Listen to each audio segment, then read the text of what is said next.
Unique New York. What was it?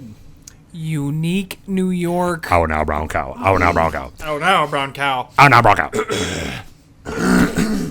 Jesus, thank God I didn't open my beer. It would have been all over the table. Can you chill out? I'm shittering. Shittering? It's a new one. It's What a is Mikeysm. What does that mean? It was supposed to be shivering, and then I said shittering. Ooh. Wee-oo. All right, I think I'm good. Sounds like a good place to start. I don't have notes, man. It's fine. What are we doing? No, not yet. We gotta wait for the beep. Are we live? No, I'm gonna go live right now with opening this beer. Are we still doing the audio test then? Yeah, it's already in there. We're good. All right.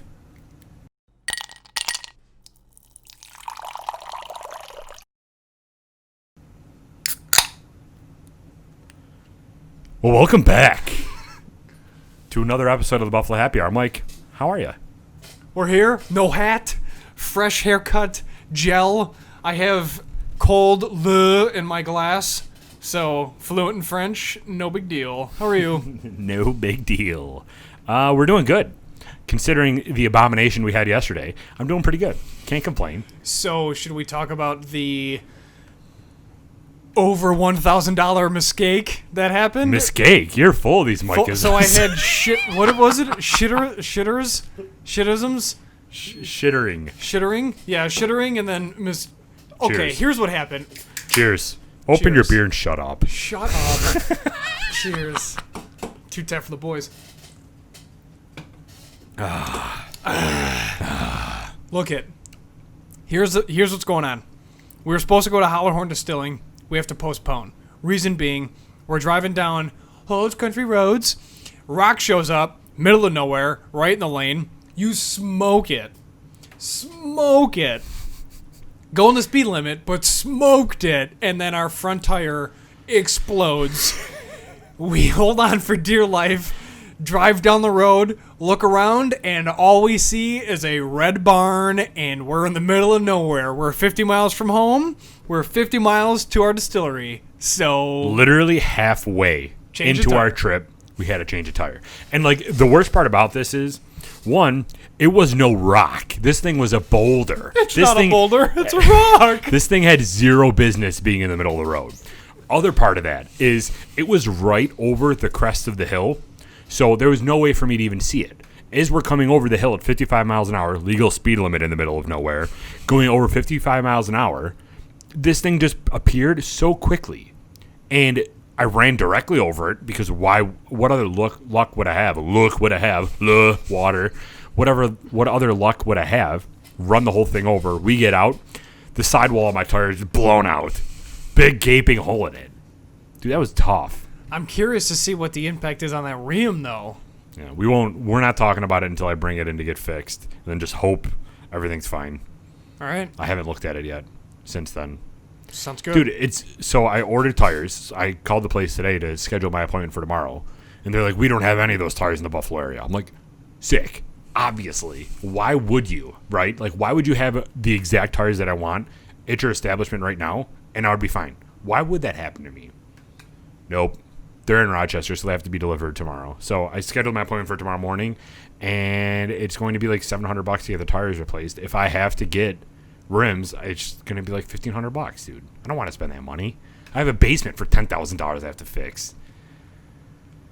Derek Moneybags Crusoe trying to figure it out. That's what's going on. The money. D Money coming in, trying to figure this out. Just walk into the place. Just look at him. Dude, Huh? How you doing? It sucked. I was so pissed off. Like, why would that rock have to be right there? And the thing that we wanted to do also is we wanted to take the boulder that was in the middle of the street and bring it back as a centerpiece, kind of as like a statue or like what do they call that thing that like somebody would give you a token of gratification or something like that? A symbol, like some sort of thing in the middle of this table that we can say, this is the bastard that caused me all my heartache. But instead, it shot left into the wood line, gone forever, and we rode the donut all the way home. Didn't even stop at Donut Craze, man. I know, we should have. That would have been a smart move. 100%. But yeah, so the donut only has a 70-mile radius on it, so we couldn't go to the distillery because we wouldn't have been able to make it back after that. So it was just kind of like fun. We decided that we were going to drive home, directly home, not go to the distillery. Call the guy. I'm like, hey, man, something came up. Sorry about that. That something was rock. It was very sweet of them to comment and ask if we got home safe. Like, that was very nice on our Instagram. I agree. I agree. But, yeah, it shot left, and then we just had to drive home the whole way, going only 45 miles an hour. It took us like an hour and a half to get home. It was the worst, man. I was just so pissed off. And you, obviously, you had to, like, be the optimist in it. And you're like, this is actually a pretty drive. Like, yeah, because we're going 4 miles an hour, so you have time to look at it. I know. This isn't something that we're flying past. Dude, I was so pissed. But what are you going to do, you know? What are you going to do? You just have to laugh. Luckily, the car was okay. All we have to do is just replace its shoes, and we'll drive on, because that's what else are you going to do? Yeah. What was the most expensive thing that you had to replace on a car? Do you remember? Other than the entire car, because it was totaled? Yes. I would say the catalytic converter on my Subaru was up there because it's gold-plated for some odd reason, so that's $550, and I was broke as a joke at a time. The other incident was when I had a all-wheel drive car. It was the Mercedes before I traded it in for a truck. And same thing, somehow a nail got in my tire. And for the year I had, which was 2012, the fronts are different sizes than the backs, but it's all-wheel drive. What? So you have to get different sized tires for the front and the back, plus replace your one that blew out. So that was expensive. That was like $860. And then I drove over. I mean, I drive like 33,000 miles a year, so something's bound to happen with tires eventually. And then I recently bought shoes for my truck just because I needed new tires in general. They were just bald, the ones that I got on it, and that's like $840 ballpark for new tires on a truck. Damn. Everybody wants a truck until they go to the gas station, and then they got to buy shoes, and then they got to buy rims, and they're like, we can't. Who's going to buy this? You are, bud. Yeah. Oh, yeah, you will. Pony up. I remember back when I had the car, 2 cars before this one. Yeah, 2 cars before this one. We went out for a night of drinking. It was fun. I had enough where I wasn't comfortable driving home, so I had my friend drive home. And I woke up the next morning, and the piston in cylinder number 2 broke. Don't know how it happened. It was probably a fluke, but for some reason, it just broke. So I wasn't able to drive in second gear, so I had to go in first gear, throttle it all the way up, and then shift directly into third because I couldn't go into second. And that was a pricey. I mean, it was covered under warranty because it was still within the first couple years, I think. But yeah, dude, that was an expensive fix. You have to take the whole engine apart. And my Subaru was getting to that point. That's why I sold it.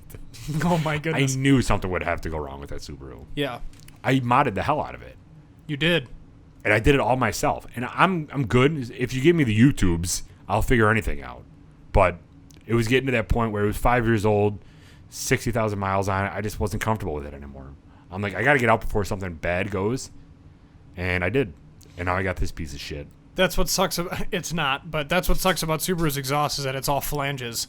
So once that seal breaks, you're just constantly TIG welding to try to fix your exhaust, and then we all suck at welding, so it's just constant holes, and you hear it every time you drive. It's terrible. Yeah, it was obnoxious. Yeah. But yeah, man, cars suck. So I'm definitely gonna get black rims though if I have to, because that looked amazing on my car, that donut. Truth. So definitely getting those black rims. But yeah, we'll just have to take it day by day, because this is going to be a nice pricey fix. Hopefully Uncle Donnie's stimulus check will come in and I can just right to this. We'll see what happens. I think they got to pass that by the 7th of August because that's when they go into recess, right? Yeah. So they're trying to figure out what is it called? The Heroes Act? Mm-hmm. We'll see what happens, man. Who knows? Once this airs, it's probably going to be old news, but what are you going to do? These won't be fake news. They're going to be fake news from China. The China virus. But yeah. Did you see that Dave Portnoy went to interview him? Yes. Dude, that was hilarious. Did you end up watching it or no? Not yet. No. It was so funny. Been a little busy at work. Things are still, wild. So people are budgeting. So you're not seeing anything slow down though? Because isn't like the rush over with? No. The rush doesn't stop because the state makes changes. Minor changes, but the biggest thing is lead times. So when you're when demand is high, supply is low, people flip out about the lead time in between. They want it instantaneously, and then they realize that the real world does not work like that because Rosie the Riveter is not over there sewing filters together. So it's a super good time down south. But what's her name? Rosie the Riveter. Good old Rosie. For what? Coming in strong. The workforce is depleted due to the Rona because people are getting it. So because of that, there's a media shortage. So the actual material inside the filter, there's a shortage of that. So they can't even make the filter at the specific rating that the state wants you to have to reopen. So there's a lead time of like 2.5 months.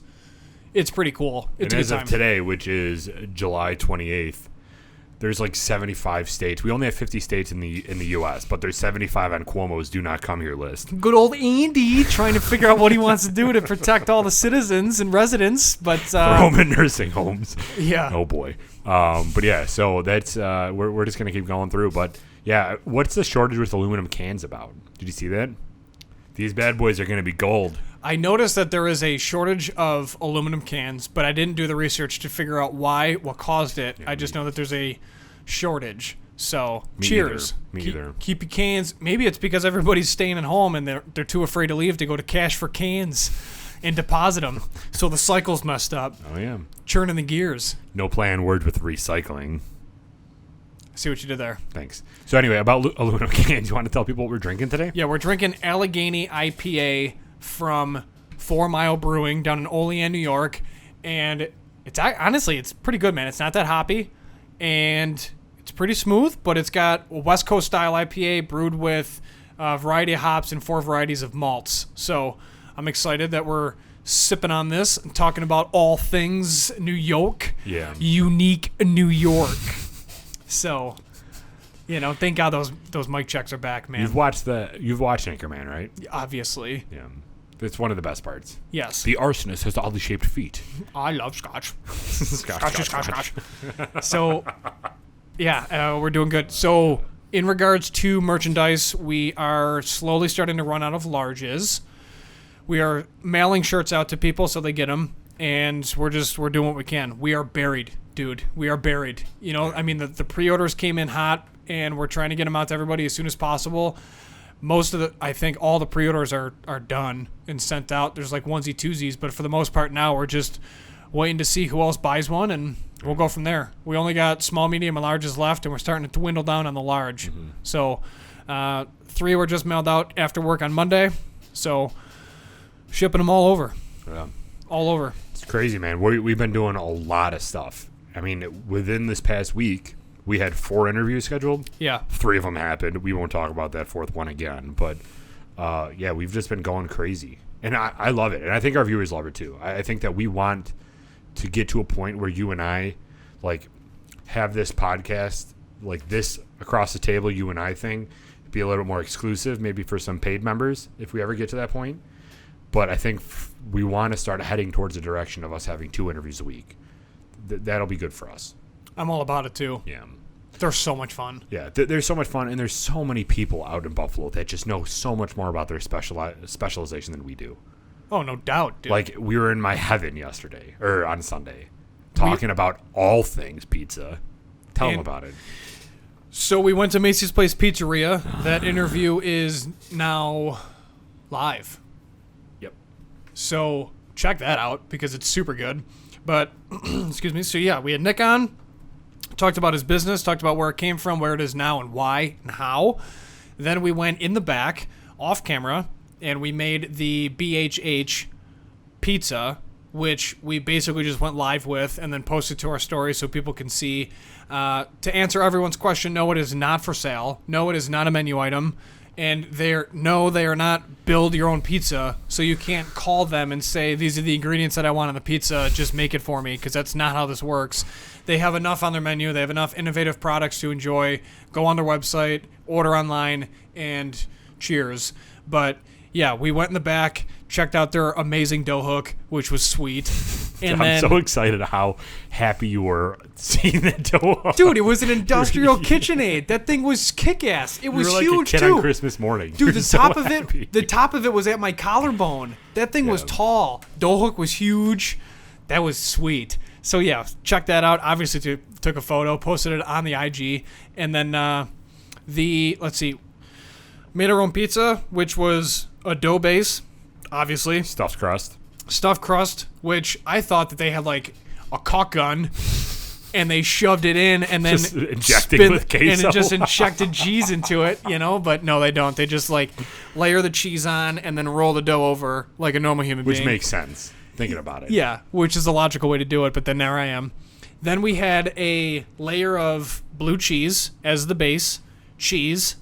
Then we did bourbon barbecue sauced chicken fingers that were sliced, like wheeled around the pizza. Then we had a cheese blend on top, and then red onions, and then a barbecue glaze over the top. But then to finish the crust, we did garlic butter, Parmesan cheese, and sesame seeds.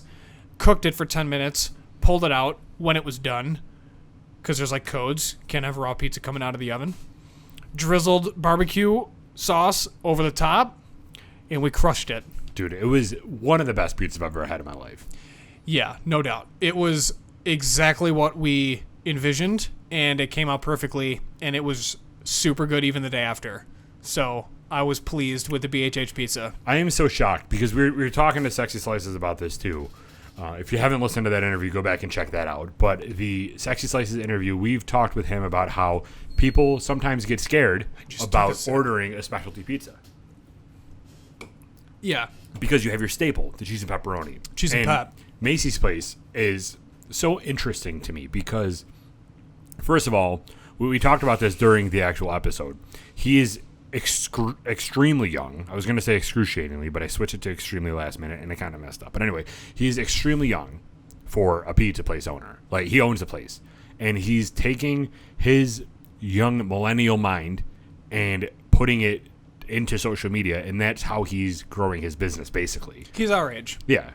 And he is taking this approach and just killing it. When they won the Sexy Slices competition with their cheese and pep pizzeria or pizza, they're like, screw that cheese and pep. Look at this burrata chicken finger. They don't even care about their cheese and pep at this point. It's just another thing on their menu. It's insane to me how he's just changed that place. Yeah, it's amazing. They bought the building next to him so you can actually park when you go and pick up because they're so busy. And then they just straight up took off tacos, wraps, and subs off their menu. Which is such a baller move. Yeah, and they're like, we're done with that. Like, all we're doing is pizza and wings. If you don't like it, go somewhere else. But we have enough people to take care of that we don't care. And that's 80-20, man. That's the 80-20 rule of business. You always look, at the end of the year, you always look at your bottom 20%, and you realize that bottom 20 is giving you the most heartache for the least amount of money. Cut them off and focus on the 80%, and then you just recycle that. Business tip. That's what you do to be successful. So where are we going wrong?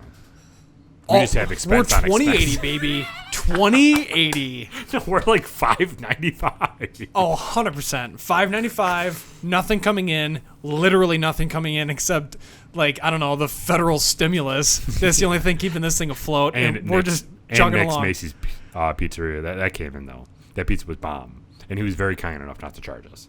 Yeah, we tried. He was very awesome. Literally tried to throw money, and it didn't work. But yeah, so there are some coming in, but it's definitely like 4%. 5%. We're $2.98.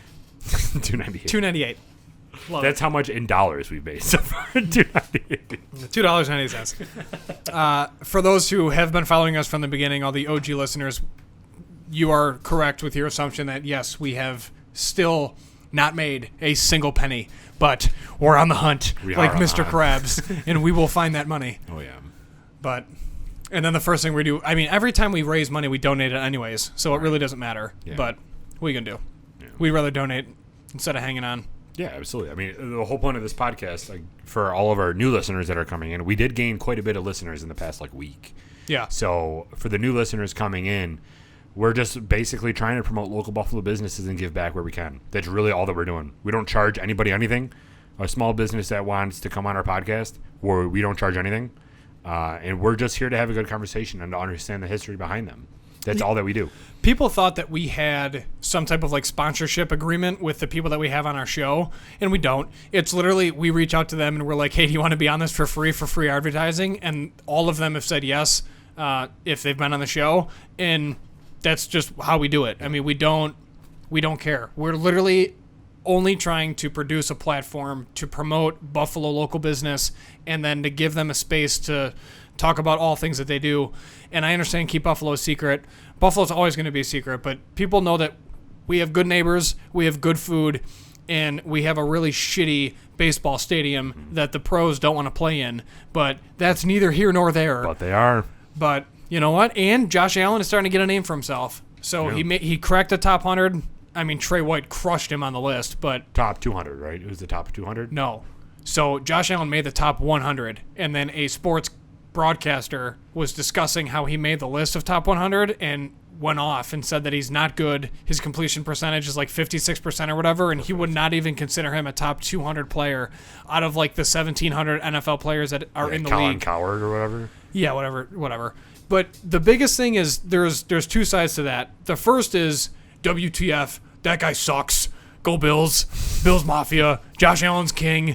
You know, like he's better than Cuomo. And then the second point is Avi. The second point is leave it alone. That's good. Let him knock Josh Allen. Let him think that Josh Allen is garbage. The whole point is that the Buffalo Bills quarterback is being discussed on a national level.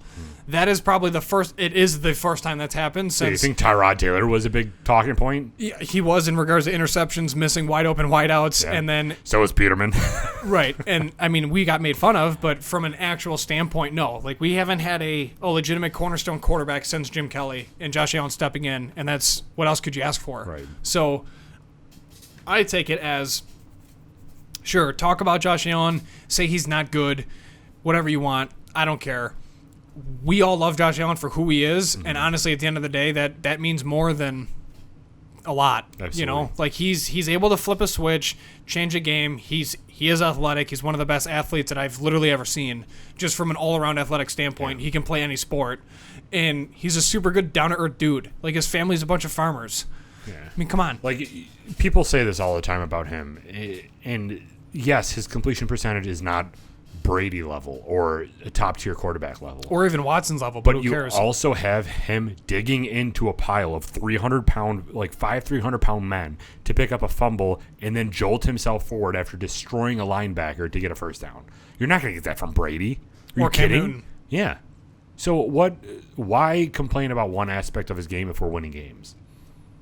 That's everything in life. People pick apart aspects. They don't look at the overall big picture. Yeah. Buffalo cares about Buffalo, and Josh Allen cares about Buffalo. Therefore, we care about Josh Allen. Mm-hmm. That's it. And that's every player that ever comes here ever. Yeah. I mean, Fred Jackson waved the green flag, ran out onto the field, and gave 100%, and more times than not made plays.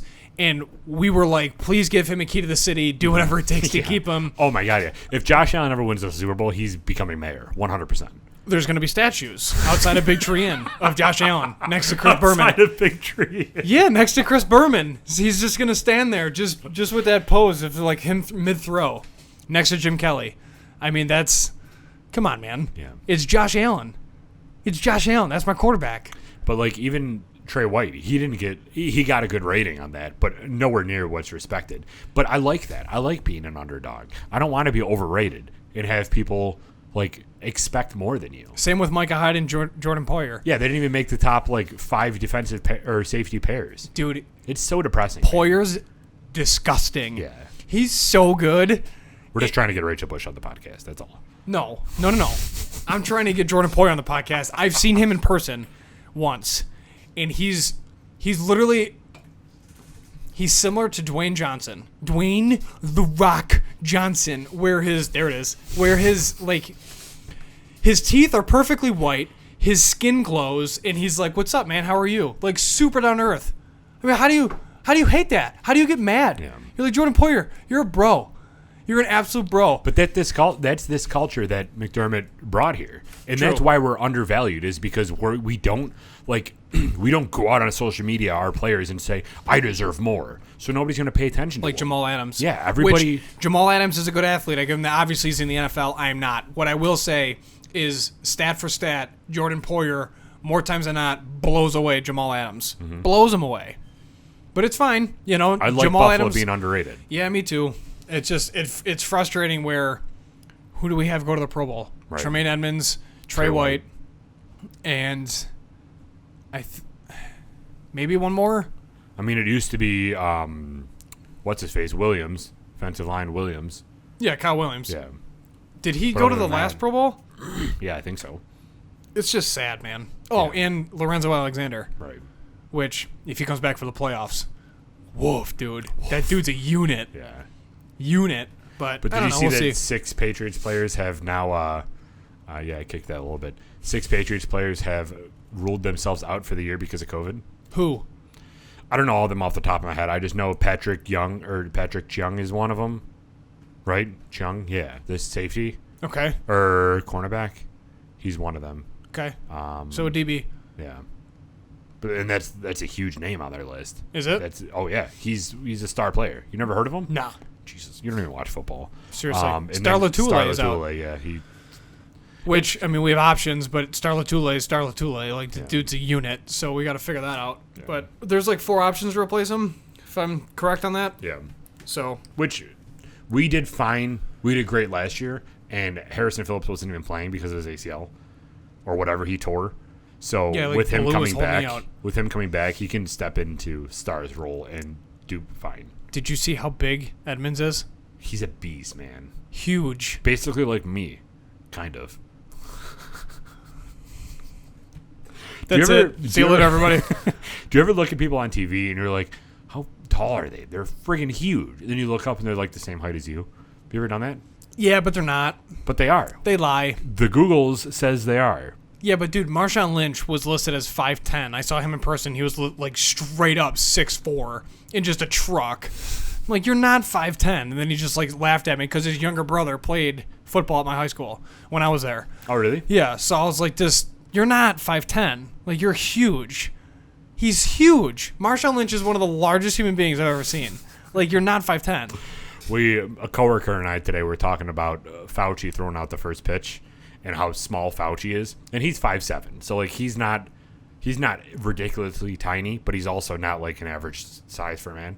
But so we were talking about that, and then we were talking about it got us down this rabbit hole of Googling like the smallest athletes. And there was a basketball player, Muggsy something, who was 5'3" playing basketball. Yep. There's pictures of him online basically hugging what's that Korean basketball player's name? The Korean? Yao Ming. Okay. He was hugging Yao Ming's Wasn't like, he waist. Japanese? Maybe, I don't know. He was hugging his waist. Like that's how he was blocking him. Dude, how can you be 5'3" playing national basketball when there's dudes that are 7+ feet tall? You will have a 2-foot height advantage. It's not 4 inches. It's 2 feet, man. Yeah, but he's quick. He could just dance between the legs. I guess Fauci was a really good basketball player. That's what brought us down that rabbit hole, is because I guess he slated in high school and college or something like that. Really? Yeah. So it made me Google. I'm like, there's no way that this guy being 5'7" can play good basketball. Well, he sucks at baseball. Dude, so, he basically threw it to first base. Jesus. That was the most unathletic move I've ever seen. It was terrible. I watched that and I'm like, this guy. And then, of course, it comes up on my Facebook feed, and my cousin said the same thing. He's like, this guy. I'm like, who invited him? Right? Wouldn't you want like a practice pitch or something? Do they give them practice pitches or no? You would think. I don't know. You're just going to throw this old guy out there to throw. He's been awake for 47 days straight trying to figure out this coronavirus shit. And you're going to bring him out there to throw a ball to home plate? He already stood halfway between home plate and the pitcher's mound.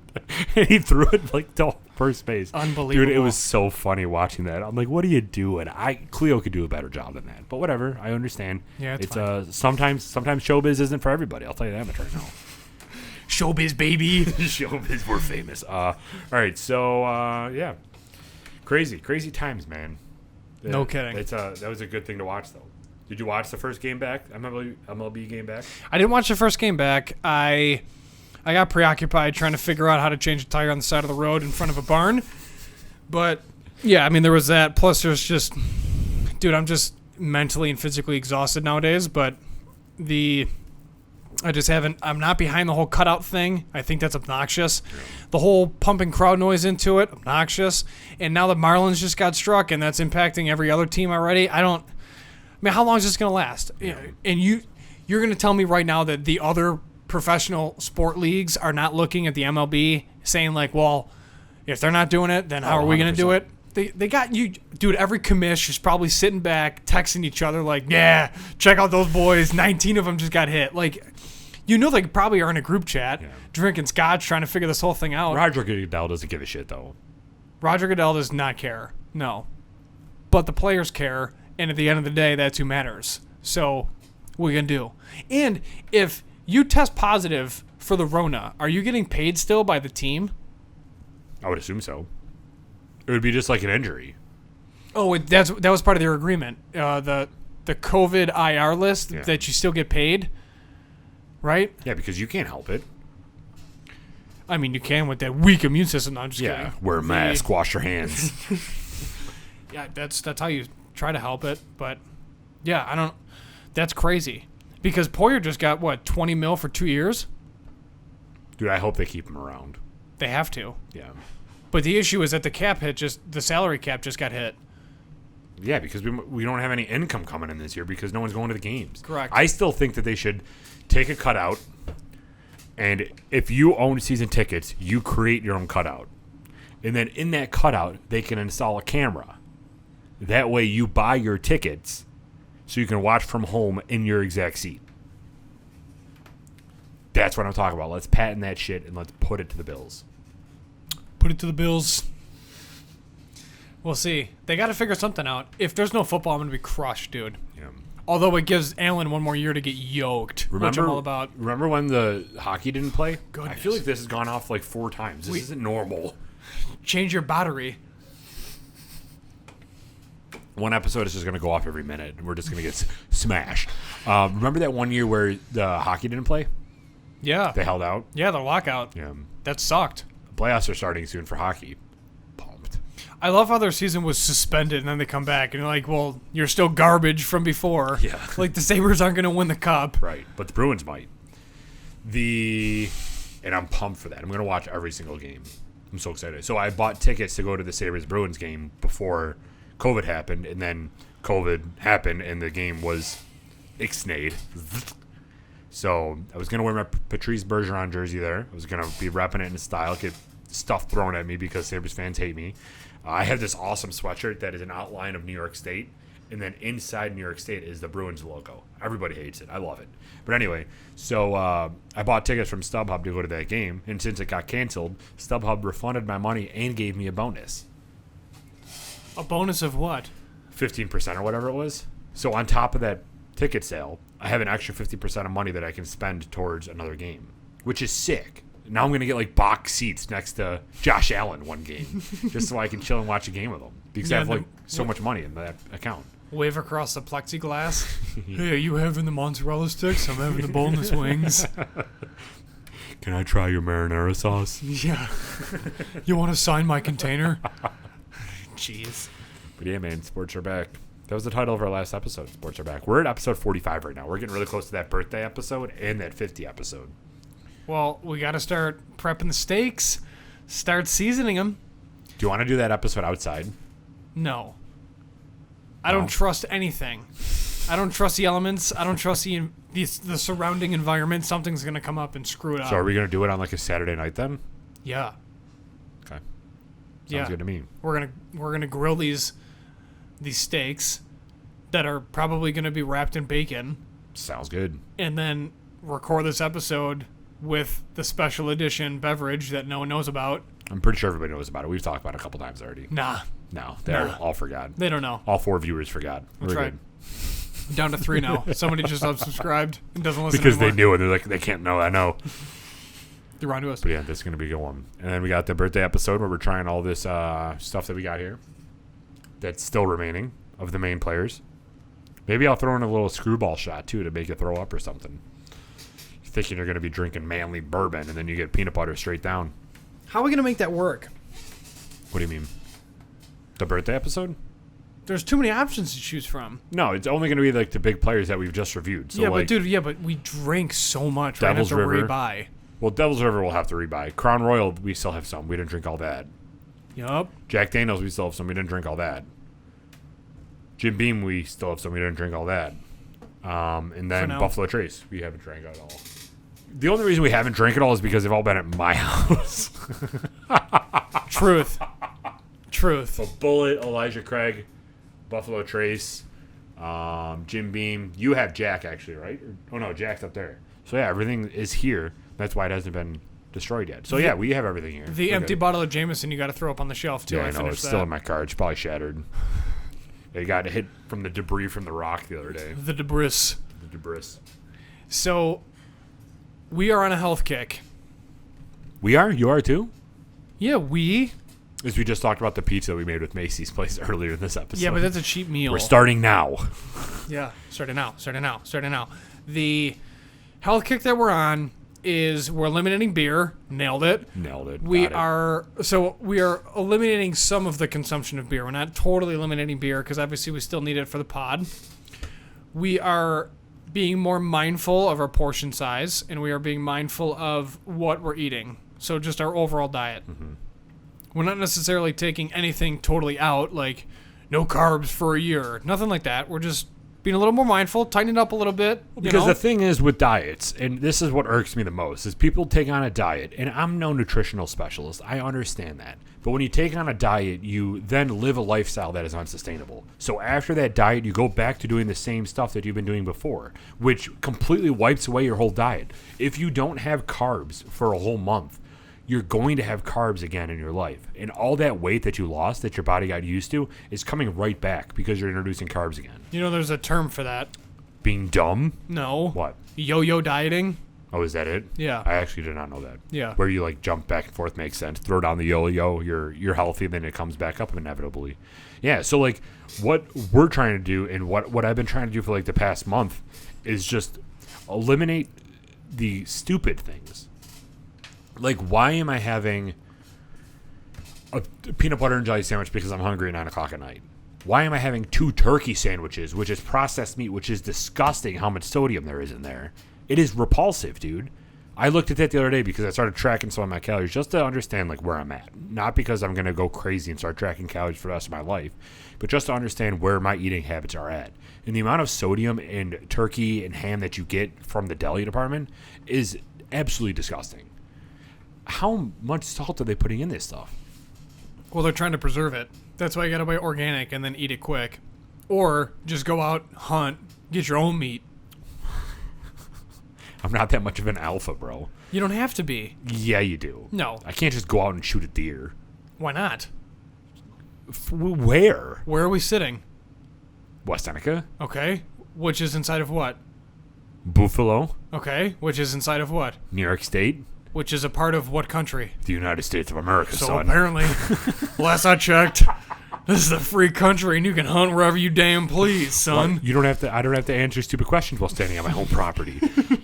But yeah, I mean, like, still though, there's a ton of sodium and stuff. So what I've been trying to do is just eliminate the quantity because your body can survive. I looked at it the other day. Your body can survive only having like between 2,000 and like 1,400 calories in a day. Like that's. Wait, what? 2,000, like 1,400 calories to 2,000 is like ideal for men if you don't want to destroy yourself. That's the minimum? Yeah, it's 14,000 or 1,400. I'm sorry, not 40,000. Yeah, I was like 14,000. That's like Eddie Hall diets. That's like Brian Shaw. 1,400 to 2,000. That's like 1,400 is the minimum, and you probably shouldn't go below that. But like from there, you'll live. So why would you consume like 4,000 calories if you don't need to? Yeah, if you don't need to.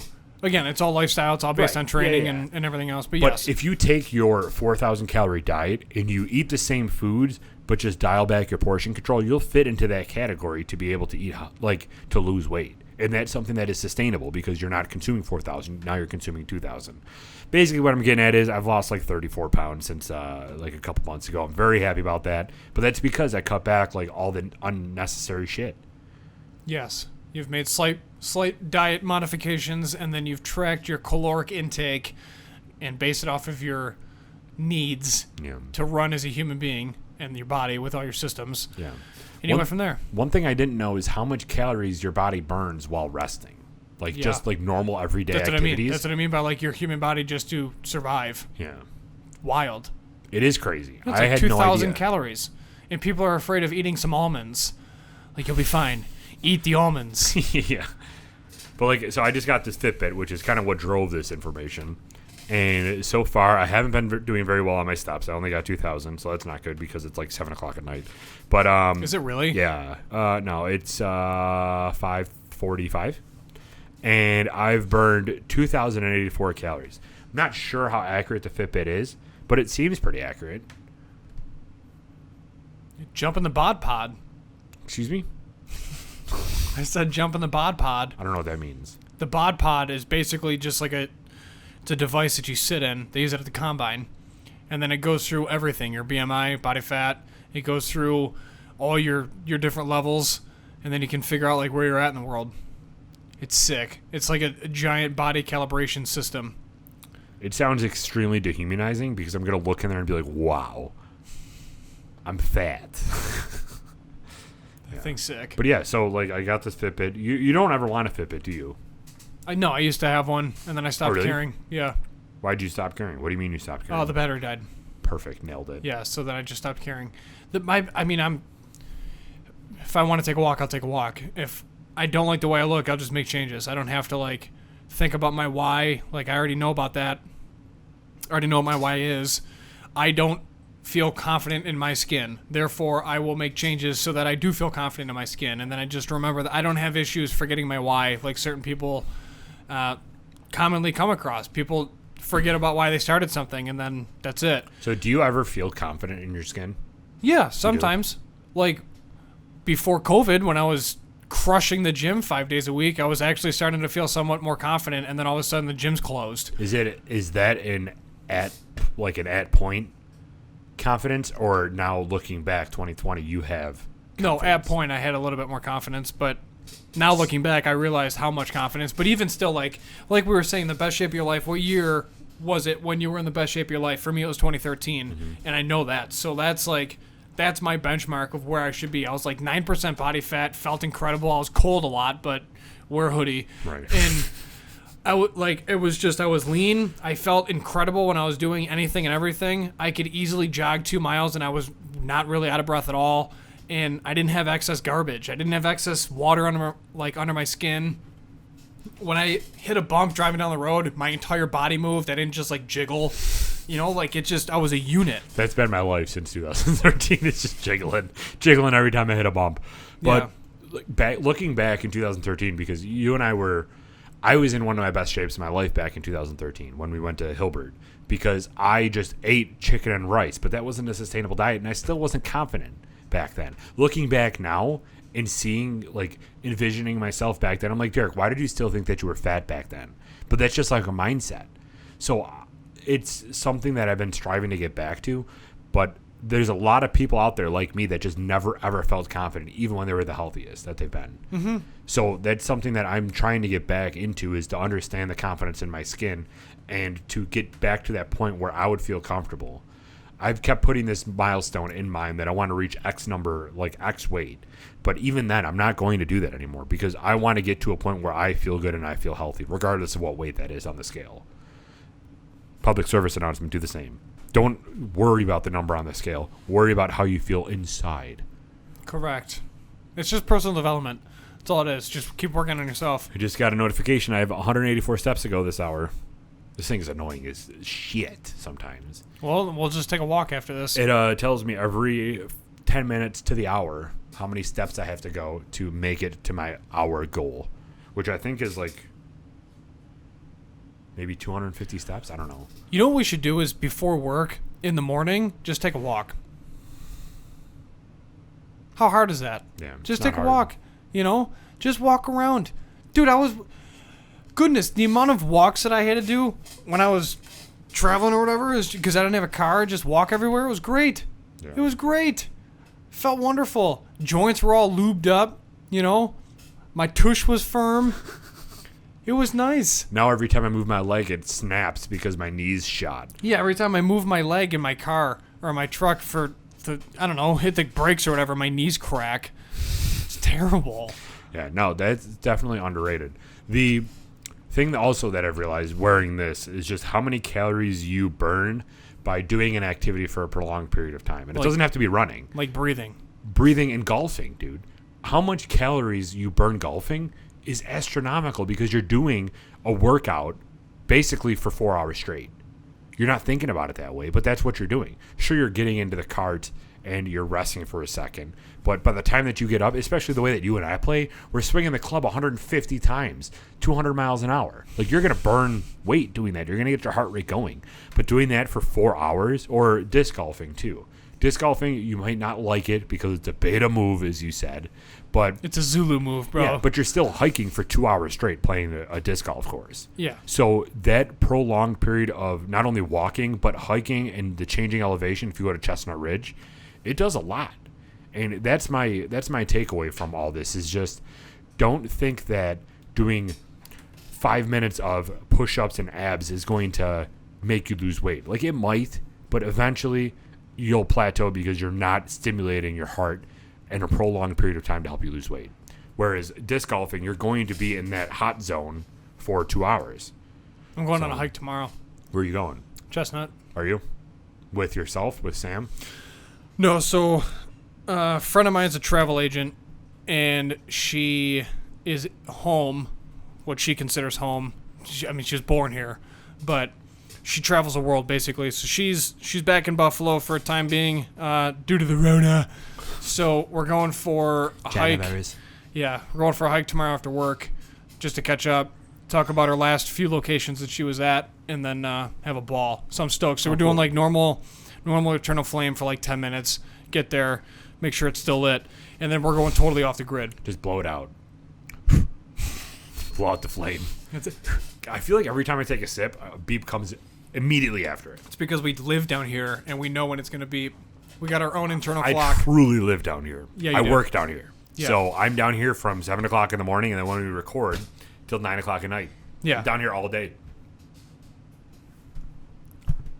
This is basically a call for help. I need help. Somebody please help me. Take me for a walk. I don't care.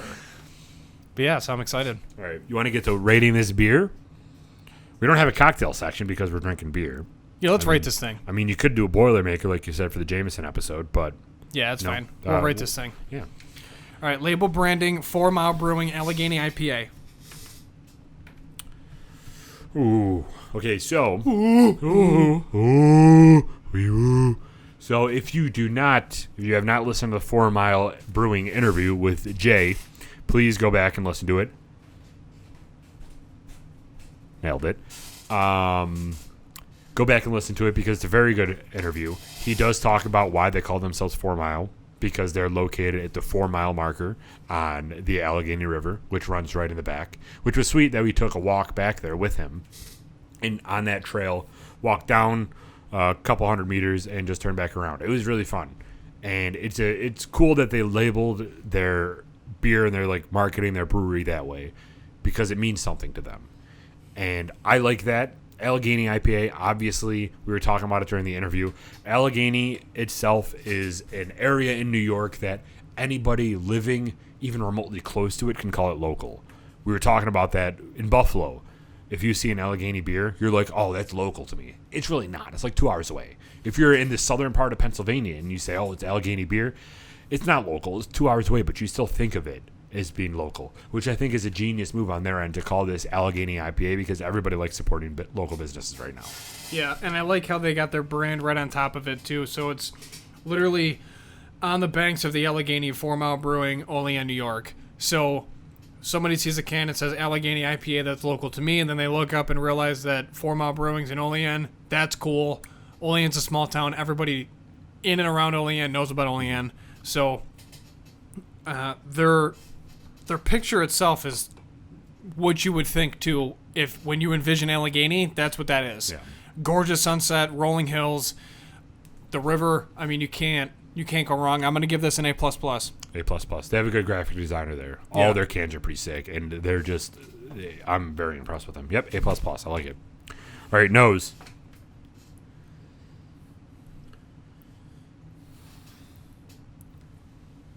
Pine, citrus. Aluminum. It's a rare commodity now, Michael. Pine, citrus, and a little bit of like a mango. Yeah. You get... This is good. It is. You get the hops in the nose, and then in the taste, you get the fruit. Yeah. I like it. A++. Agreed. Agree. Initial taste. I agree. You get some hop, Papaya, mango, and then you hops. get that malt that kind of dries out your mouth, but you get the sweetness of the fruit. Mm. It's all about that initial taste because the ending note, it's bland and then it dries you out. Yeah. So ending note, we'll say malt. Yeah. But initial taste, let's go citrus, Mango.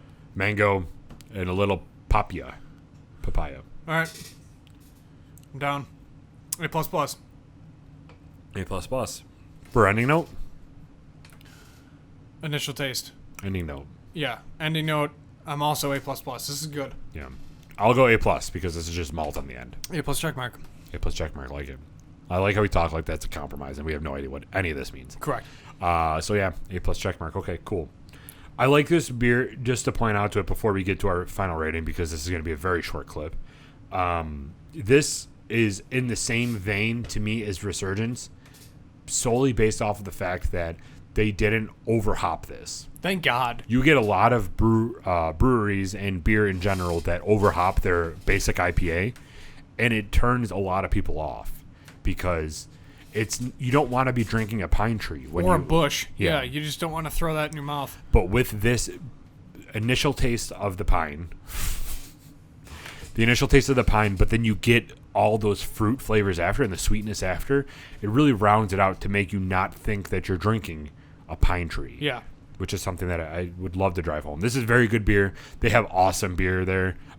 We will be having them again on another episode in the future. They're a product because we just have so much beer here that they provided us. Yeah. But yeah, so definitely check that out. Check out the interview with him and go buy yourself a bottle of this or a can of this. I'm sorry, because it's very good.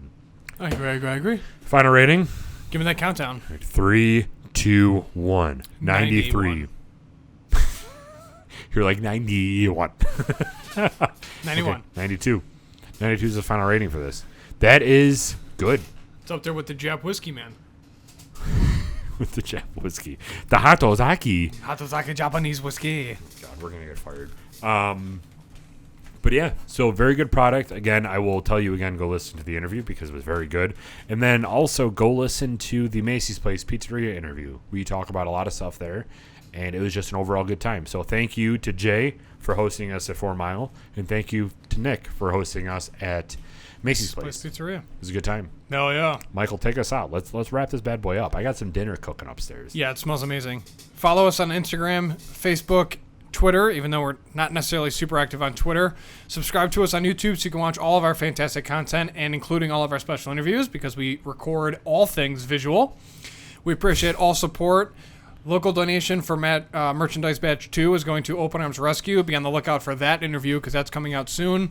And again, thank you all for your support. We appreciate you guys, and we cannot wait until episode 46. Perfect. This has been episode 45, everybody. We're out.